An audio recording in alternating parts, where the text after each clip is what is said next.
virtually every insurance company, brokerage firm, bank, hedge fund, pension fund, endowment fund, sovereign wealth fund, family office, they are all engaged in due diligence right now, studying the crypto question. Should they invest? If so, how and how much? How and how much indeed.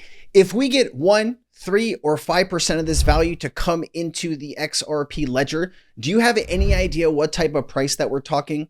3 to 4 digits would be an understatement. Let's go ahead and better understand how much money we're actually talking here in the US and globally could enter the crypto market over the next few years, and what could that do to the price of XRP? And they're on a various part of their journey. Some of them have already reached the conclusion and they are already investing.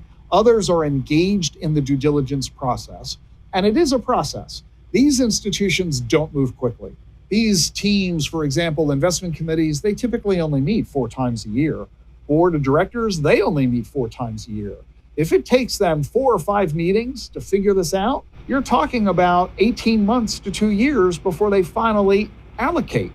So the process will take time. I'm anticipating the next 12 to 24 months, you're going to start to see trillions of dollars flowing into crypto generally, and I think Bitcoin mostly, specifically. And as those assets flow, the prices are going to rise. As those assets flow, the prices are going to rise. So let's better understand how much money we're talking about here.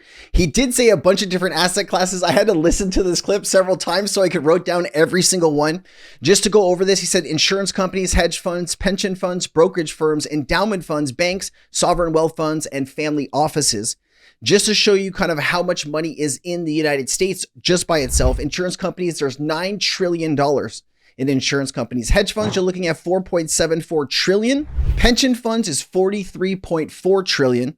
Brokerage firms, you're looking at 35 trillion. This is Vanguard, Schwab, Fidelity, JP Morgan, etc. Endowment funds, you're talking about maybe 400 billion. You have Harvard at 53 billion, Stanford at 43, Yale at 41 billion. Interesting to see the schools though, right? Because Ripple has worked with a lot of universities on their technology, right? What these schools decided to invest, are they going to buy Bitcoin, or maybe they're going to, invest in the technology that they have tested for years, right? Banks, $27 trillion, City and banks.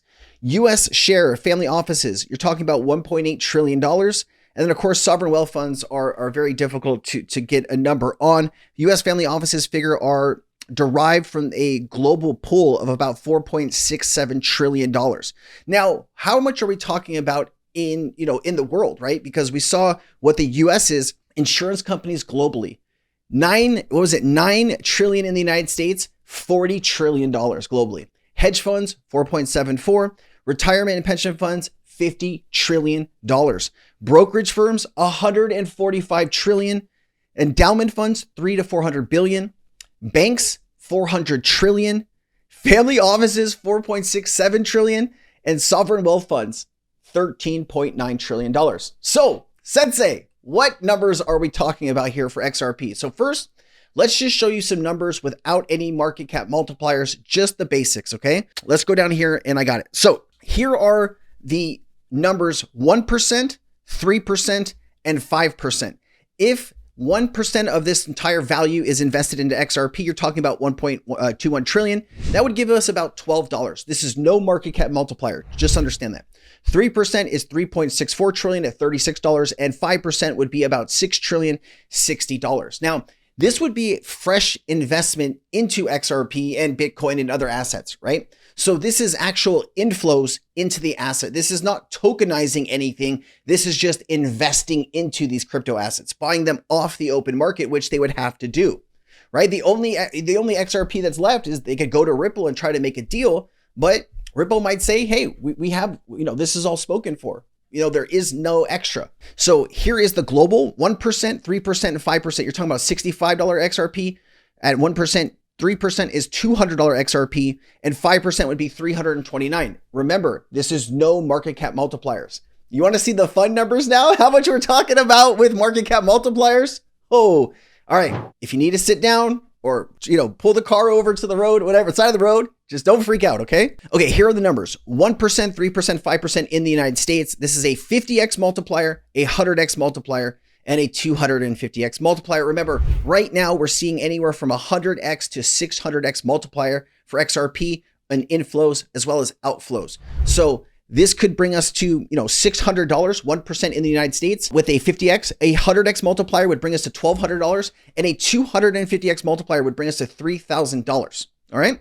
3% and 5%, you're talking, $1,800, $3,600, and $9,000 respectively. In the United States for 5%, we're looking at a $3,000 XRP, a $6,000 XRP, or a $15,000 XRP. Now, understand eventually these market cap multipliers won't be 100x or a 500x. They'll be closer to 1-to-1, but this is going to take many trillions to even that number out. Lots of liquidity. And so if we're just living pie in the sky here, we're talking about some outrageous and outlandish numbers for XRP. I'll just go over this with you. 1%, 3%, 5% at a 50x multiplier. You're talking about 3,200. You're talking about 9,800 or 16,000. I'm not really going to touch on these numbers because these are kind of like fairy tale numbers. I don't think we're going to get a 100x multiplier or 250x multiplier on, 5% of the total, global investment into crypto, into XRP. Let's be a little serious here. But I just wanted to show you kind of how quickly XRP could jump into the 4 or even 5 digits if you get enough value coming into the asset, if there is enough demand, which we all truly believe that XRP could be a solution for financial institutions, for central banks, for financial market infrastructures to be able to move value instantaneously at the snap of a finger for less than a fraction of a cent. That is the new system. And Ripple and XRP have always been building and understanding who their customers are. Remember, Stellar has been working really in the retail space. They just announced a stablecoin partnership with Visa, right? They understand who their customers are. But Ripple understands that banks, financial institutions, financial market infrastructures, those are their customers and central banks. And if Ripple can deliver technology efficiently, securely, right? That is what we're talking about here. Total demand for XRP globally. Okay. I did want to show you this. One of the Easy A people, I think it was Don Kwok, I think is his name. If I got his last name wrong, I do apologize. He put this market cap multiplier together. This is a system. I didn't know how to run all the code and stuff like that. But anyways, Crypto Basic put this together. $10 billion in inflows. This is a 516 multiplier, would bring us to about $90 in for XRP. You also have the president's sons, Eric Trump, saying, let me say it again, buy the dips. Now, obviously, he likes Bitcoin and Ethereum because that's what his businesses are invested in. It would be great if we started supporting American companies. Remember, Ethereum is from, where did they register Ethereum? Was it Switzerland? So much for, supporting American innovation, I guess. And then, Donald Trump's both sons, they understand the crypto market very well. They've been in this space for quite some time. And if just Donald Trump listened to Eric Trump, or if he listened to Don Jr., I think we could go a long way here. Check this out. And so you also got coins like XRP that are working to change the banking system. XRP is a coin that, what they're trying to do is make it to where they can do international cross-border payments much faster. So Bitcoin and XRP are both what we know as networks of value. So SWIFT system that runs the banking system right now, the international transfers, cross-border payments, it's a network of information. So when something is happening on the SWIFT system, somebody's got to come in on the back end and do all the work. Yeah. Well, so if you're dealing with time differences and everything 100%. Else, like you would in an international transaction, that creates the headache. Or the time lag, really. Well, it's 5 to 7 days is how long it takes for these things to actually settle. With XRP, it settles in 30 seconds because it's a network of value. You're literally sending the value. Hey man, I'll take it. 30 seconds. We got the time wrong on that, but anything to mention how good XRP is to the president's son, I'll take it. Now, this video was recorded many years ago. I don't know the exact time, but people love to look at those clips. Also, DBS July 2025 report confirms Ripple targeting 2026 IPO with valuation already surpassing Circle's record listing. And we're talking about a lot of money here. Riding on this momentum, major US crypto players, including Gemini, and Bullish, have filed IPOs while Kraken and Ripple Labs plan to IPO in 2026. Remember, Ripple's, Brad Garlinghouse has come out and said that Ripple doesn't really need the money right now. That's why they're not too interested in this. They're really interested in getting more customers to deliver more value globally. But what could the Ripple IPO do for XRP price? Not much, but it could boost institutional confidence in Ripple, and that could boost XRP. Ripple's IPO would likely increase institutional confidence in both the company and its XRP token, further legitimizing XRP as a digital asset for global financial applications. Institutional attention, highlighted by Southeast Asia's largest bank, DBS, valuing Ripple at about $11.3 billion, signals growing recognition of XRP's utility in cross-border payments. Now, all of these people say XRP has no value. Ripple has no value. Interesting. Looks like Ripple has a lot of value to me here, right?